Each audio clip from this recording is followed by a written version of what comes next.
वैसे इससे पहले जो आप सवाल पूछे थे वो मुझे 2-3 साल पहले वाले लाइफ में ले गया। ठीक है। और आपके लाइफ को 3 भाग में बांट चुके हैं। पहला में हो गया आपका पर्सनली जो है उससे हम सवाल पूछेंगे, और दूसरा हो गया आपका प्रोफेशनली जो भी पूछ रहे थे, और तीसरा एज अ भाई एज अ फ्रेंड हम पूछेंगे। तो आपको तीनों में से किसी में कोई दिक्कत तो नहीं?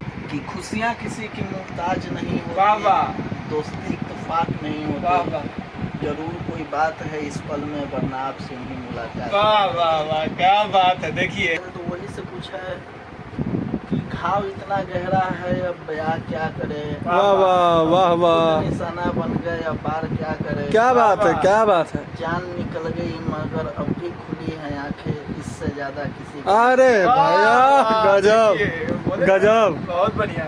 और दीवान करा तहर लइका के, एगो लइकी मिले तहरे जैसन, शायद तब तोहके पता चली धोखा के दर्द होला कैसन। वाह वाह वाह वाह।